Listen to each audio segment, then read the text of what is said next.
推出安南区就这样玩的旅游攻略活动，是希望说让安南区的美食跟美景能够让大家所知道。那特别是要来安南区观光的所有的观光客、消费者，能够更清楚的了解我们安南区要到哪里吃、到哪里玩哈。那我们这次推出了4条路线，可以说包括了整个安南区的全部啊哈，包含东边到西边，从我们的市区到海边都有哈。那我们知道安南区有很多海鲜的食材，那也有所谓米其林的手艺所以呢欢迎大家能够到安南区。台南是众神之都，但是安南区也有非常多的庙，而且历史都非常的悠久。然后再加上说这里的生态，然后还有我们的科技、绿能等等，其实都在同一个区块里面，就是可以说是和平共存。这个我觉得是蛮难得一见的。像市草绿色隧道，也就是国内外很多游客来到安南区一定会去的地点。然后再加上像最近即将也要迎来的这个鹿耳门圣母庙的这个就是烟火那也都是每年都吸引非常多的游客啦然后再加上它周边有非常多几十年起跳的这一些就是传统老店，就是小吃所以整个安南区来说，我觉得它就真的就是一个台南的缩影可能就是国安街上的头土一街吧。掌握施政3分钟，台南进步向前冲。安南区是台南的第2大行政区，这近几年的发展真的是非常快速。那尤其安南很多传统民俗跟美食地点，其实也必要介绍给大家知道。那不管是每年的元宵节的土城圣母庙的这个烟火，或者是许多在地的一些寺庙或者是景点或者是市草大众庙的市草绿色隧道，其实这边都非常值得大家流连忘返。玩多了也需要吃东西，所以我们安南很多美食也要借这个机会跟美景跟景点这个配合，让大家知道。因此呢，我们特别跟关旅局以及很重要的安南公所，还有许多的寺庙，还有各里办公处一起来介绍这个优质的安南景点跟美食，让大家知道这个。所以说，我们今年推出安南就这样玩，安南就这样吃来让许多的观光客也好，或者是这个我们在地的市民，你可能不知道，安南有一些地方事实上是有荣登米其林入选或者是必比登的因此欢迎大家，不管是被米其林所肯定，或者是被我们隔壁邻居所肯定，安南美食非常多所以欢迎大家一起来安南区。2024台湾灯会在台南，2月3日到3月10日，邀您一起来台南赏灯。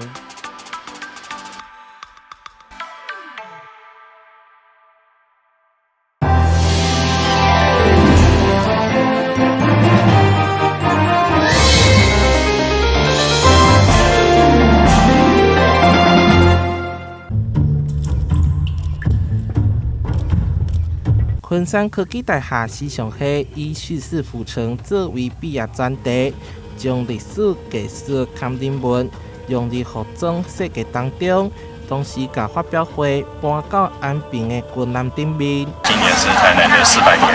所以我们很高兴能够一起办理这个活动，然后让大家一起来看看台南。特别不一样，因为今天这是真的是台湾第一次在军舰上办这个秀。不管是底下技术，也是历史风格，每一件作品都会当看到学生的创意。规暗的专业演出和活动规划，拢互到场的贵宾相当娱乐。昆山科大里面，长期对于这个国际时尚这个教育也好，或者是表演展出的这些人才培育跟这个事业上面的结合得非常的好。伫为期3个月的时尚季当中，唔能互学生发挥的舞台，同时突破教育现况，替时尚产业界培育更加侪人才。台南新闻综合报道。以飞虎将军三浦茂峰的故事作为创作发想，日本人菅野茂为将飞虎将军的事迹推广出去，经过多年的故事以及同伴创作小说展示，将会正式出版，甲大家见面。2013年第一次来过这里，我的那个学生介绍，飞虎将军庙，飞虎将军庙很厉害，自己的那个自行车前路许多很多人，所以我表示敬意。以后我要学努力的自己学小说，希望这个小说大家能够阅读。飞虎将军庙一直以来拢甲日本有着深切因缘，真侪日本人来到台南旅游时，一定拢会前来参拜礼仪。飞虎将军庙前主委吴正池表示，展示小说已经完成出版，未来也希望将这个故事拍成电影。日本人来到台湾，尤其来到台南，几乎拢会来到这拜拜。所以讲，伫日本非常有知名度啦。即届拄关的这边伊希望讲将伊的故事咧来拍做电影所以讲这小船要发行所以讲今仔日特别咧这个关安庆国小咧学校有100本安庆国小呢，因为住伫建安堂边仔这搭，所以讲伊的故事啦伊的精神内底足侪物件的立定是学校内底学生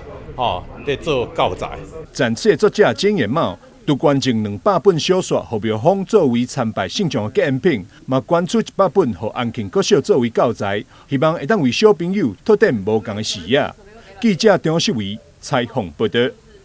今年是台南建成400冬，为了传承台湾的历史甲文化，由着台南市歌曲艺术协会主办台南400台湾歌谣演唱会，3月16将伫桂林文化中心的演艺厅来举办。台南市园林美院甲蔡秋兰上午嘛邀请主办单位甲市府的相关局处召开记者会，为活动来宣传。在3月16晚上7点到9点半的归仁文化中心台南400台湾歌谣的演唱会由我们宋老师他自己筹划的，真的我很丢金家哪一家再有时间一定要去听听台湾歌谣。曾经到我们嘉义区去所以把咱的一寡艺术带进我们社区。真的很使我感动所以我今仔来参与到这个记者会想要把它发光发亮，给更多的好朋友知影讲咱的陈老师、宋老师，他们真的对社会贡献很大。上午出席的包括台南市歌曲艺术协会理事长陈吉山，以及演艺界的团长宋庭轩、翁仔某拢亲自到场。市府则有文化甲观光旅游局等共同为活动来行销。台南400台湾歌谣演唱会，那这个是接受我们之前文化局长叶哲山局长他鼓励我们说，你们民间做得这么好，台湾推展台湾歌谣第一人，那你要推提案，所以民间提案呢就这样子，所以我们就把它定调为台南400台湾歌谣演唱会。为什么？因为台湾歌谣就是我们台湾文化400年来其中里面很重要的一环，借由苦情的、悲情的这些台湾的以前的这些时代背景，把这些民谣最有感情、最有深度的把它阐释出来。由台南市歌曲艺术协会主办台南400台湾歌谣演唱会，除了入选台南400民间的参与计划，另外3月22到4月14。伫桂林文化中心第1艺廊，还有陈吉山老师的选草书法课展，以及4月13伫嘉义区的体育公园台湾歌谣演唱加嘉林诗的发表会，欢迎有兴趣的民众踊跃参与。台南新闻林根采访报道。拉起来，差不多越做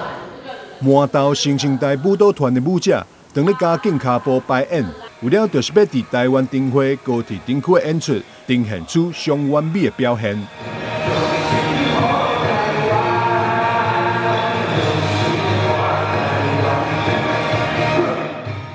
新生代舞蹈团长期以来致力伫咧地方表演扎根甲创新，多年来又要参与国际性的民俗艺术节演出。每年的灯会，新生代舞蹈团也拢会受邀演出。尤其2024台湾灯会伫台南，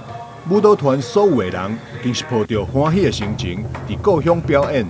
新生代舞蹈团呢，多年来一直获邀交通部观光署的一个邀请，然后参与了历届的一个台湾灯会的表演，包含2012年啊，在鹿港、在南投以及在嘉义，还有我们到屏东，哇，各地的一个台湾灯会的，不管是开幕式或闭幕式，新生代舞蹈团都有这样子的一个身影。那今年非常开心的呢，哇，2024台湾灯会在台南回到了我们自己的故乡，自己的地主队，自己的地主队一定要在自己的故乡做表演啊。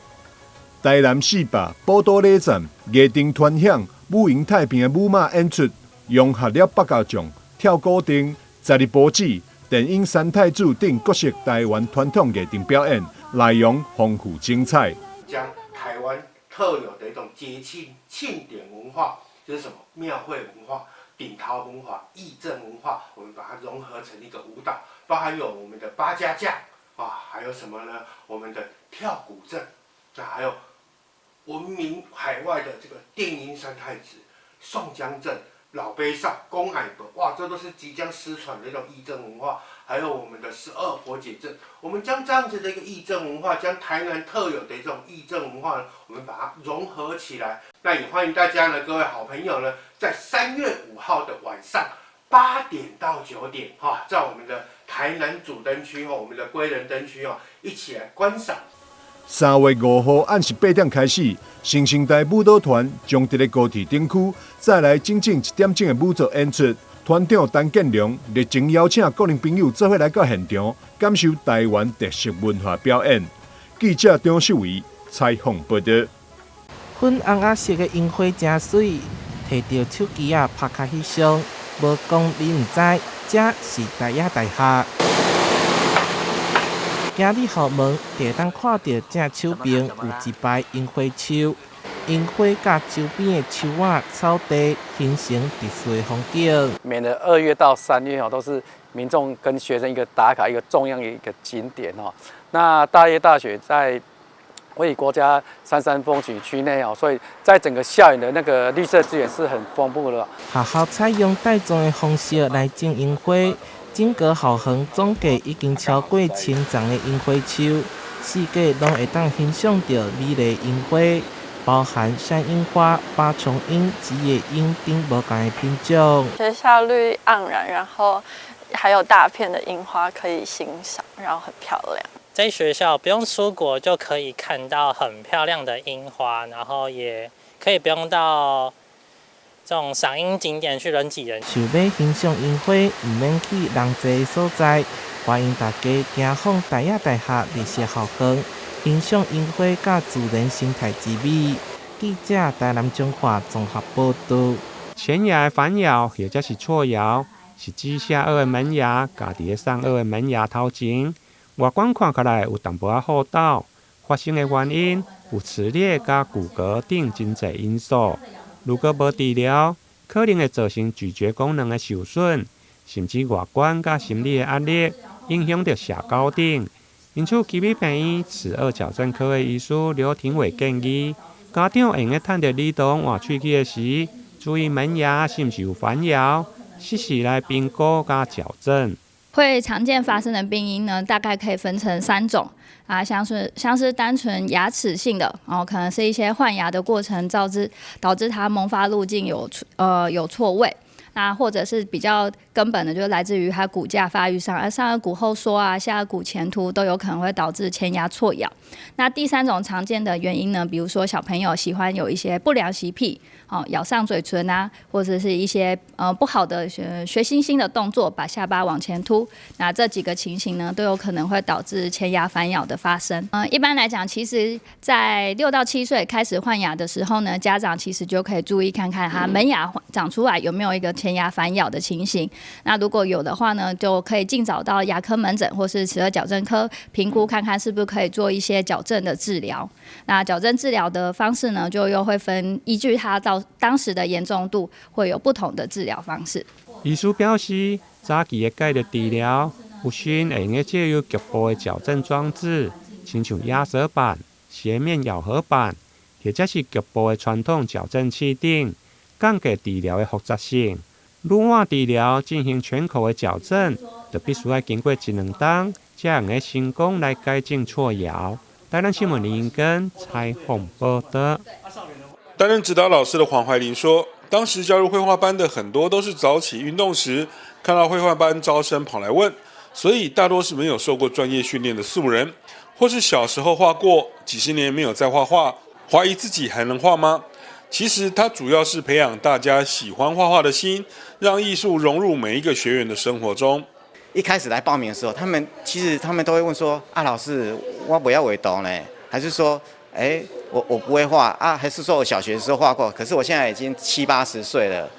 我可以来跟你学画吗？我就说可以，没有关系。那甚至于有些学员，比如说今年才报名参加，他会说：啊，有人学那么久，我一定会跟他们差距很大。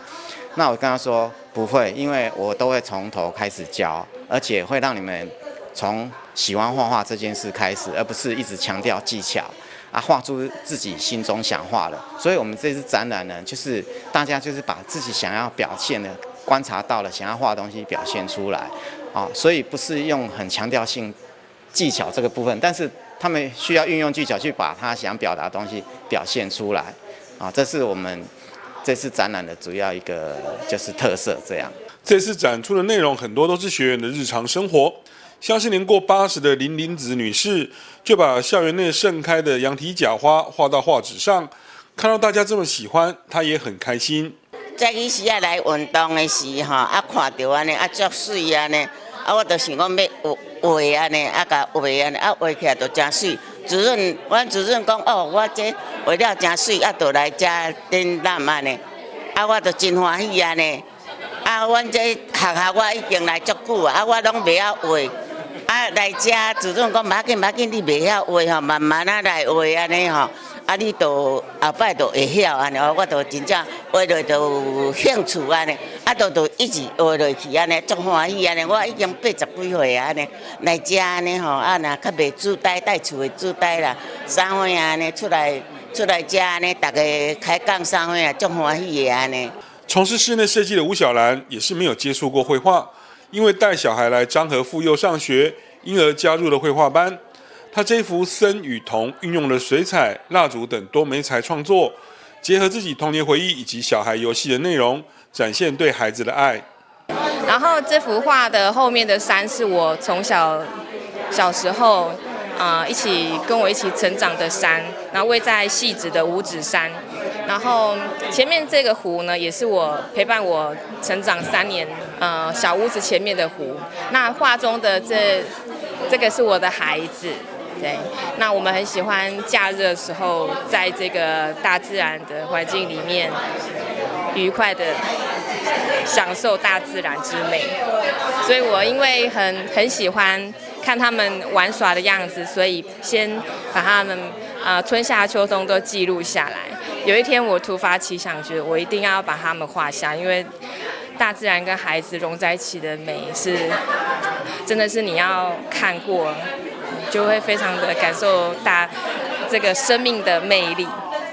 另一位只学了3个月的赖月秀女士，用水彩的各种技巧画出粉嫩可爱的郁金香，整体画作给人相当温暖的感觉。她说她已经很久没有画画，在老师的教导下，让她再次重拾绘画的信心。是学3个月，我跟老师说，老师我不会画，然后老师就教我们，他就慢慢教我说什么叫叠色。什么叫颜色要怎么画，然后要怎么去敲这个点滴出来，这颜色就有老师来教我们，然后慢慢的我就学到了，一级山也是很不错的一个画，而且它的色彩也明亮又很漂亮，所以我想说就画这一幅画来展现一下我是不是可以有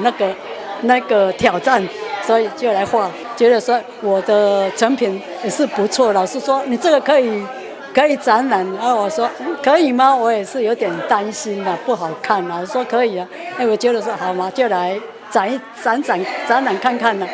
漳和社区多功能学习中心绘画班挥洒生活色彩师生绘画联展，从即日起在漳和国中微型美术馆展出，将展到1月28号。黄怀玲表示，欢迎对绘画有兴趣的朋友一起来欣赏，也给这群素人画家们鼓励。记者赵时渊新北采访报道。桃园市工业大城工业锅炉数量冠全台有1078座。为了达成永续低碳目标，去年市府补助13座工业锅炉汰换，减碳相当73座大安森林公园。同时鼓励企业引进低碳科技，发展再生能源或其他低碳产业。去年补助了14间厂商，年减碳量约2520公吨。经发局也在23号举行生态城市造林机油厂商表扬大会，肯定厂商在低碳节能上的付出与努力。我们今天接受表扬的产业有14家，10家减碳的一个在112年的减碳成效有2520多吨，2520万吨相当于14个大安森林公园的一个碳吸附量。然后再来是我们有关工业锅炉的改善的部分，在112年我们改善了13座的一个锅炉，13座的锅炉等于减碳的一个数量有13000多万吨，那等于相当于73座的一个大安森林公园的一个碳吸附量。那除此之外，我们就有3家的一个企业做那个造林的一个补助，包括350万株的一个造林。那我们也感谢企业跟产业这边的减碳以及造林的部分，对为我们的产业发展以及绿色的一个桃园做一起共同的努力。经发局长表示，桃园逐步发展永续低碳城市，除了补助工业锅炉汰换，鼓励发展低碳产业，市府也透过工厂低碳化辅导团，协助在地企业咨询跟改善评估，从制程上降低碳排放。今年将会加强推广照明设备跟马达的改善，补助金额也会有所调整，呼吁业者一同落实减碳。好的，113年度的话呢，我们会更加强我们在低碳化的补助。除了刚刚提到的像锅炉的更换或者造林的部分之外呢，我们更希望在我们所谓 Scope 1，就是在制程上面的这个设备的减低。刚刚老师也提到，就是说，其实我们在减碳上有几个重要的方向。第一个就是照明的部分，第二个部分就是马达的部分，这也是会让我们今年的重点。那我们在补助的金额上面呢，我们会这是今年度申请厂商的加速，我们会做适当的调整。我们最希望的就是在每一年的一步一步的进步中，让我们桃园的减碳量越来越高。112年度桃园的碳排放改善数量是全国第一，每年可达减碳量超过30万公吨，约1700座大安森林公园一年的碳吸附量。今年度桃园市低碳科技产业补助及奖励计划将在第1季开放申请，希望借由持续辅导资源及补助的搭配，协助产业顺利完成低碳转型目标。记者赖伟一桃园报道。想要眺望整个高雄的海岸线吗？从这里放眼望去，可以看到整个旗津以及港都的出海口，海风徐徐吹过，搭配海浪的浪花声，让人感到毫不惬意。可以整个这样子看过去，然后就觉得就觉得有种在都市里面宁静的那种感觉吧。因为可能平常生活也很忙碌，然后可以跟朋友上来，然后又看着海，听着海的声音，就觉得很舒服。这样，这里是位在于旗津后山的高雄灯塔，已经有100年的历史，它见证了高雄的发展轨迹。核定为古迹开放后，来到这边的旅客络绎不绝，俯瞰整个港都的海岸线，大家都兴奋的拍照留念。觉得这边很漂亮，然后可以看到，应该是可以看到整个高雄，对不对？可以看到整个高雄的景色，然后我觉得挺震撼的。我觉得高雄真的蛮适合这种观光产业的，因为毕竟有天然的地理优势啊，然后又有这么丰富的历史古迹，然后衬托着高雄是一个很了不起的一个城市。这样爬上旗津后山的路途有些长，建议穿着舒适的服装慢慢步行。登顶时看到灯塔耸立在面前，再搭配整个海景，让人感到心旷神怡。德国的旅客看了也表示，让他回忆起了自己的家乡。我的心开，我想起高雄是我的家。我也觉得风景很漂亮，因为我德国的城市也在海边，所以我有一个非常好的感觉。因为小时候其实我都有来过，所以带他们来也是，就因为西子湾这一带其实很漂亮，算高雄很特色的地方吧。然后因为小时候我也来过这边，所以也是有我的回忆在，好不好？喜欢台湾吗？喜欢。觉得风景漂亮吗？漂亮。来到高雄灯塔，站在历史的制高点，重新爱上海港高雄，俯瞰海岸大船入港的龙景，怀想港都悠久的100年岁月，来旗津享受一趟抒情美丽的文化之旅。记者孙安君高雄报道。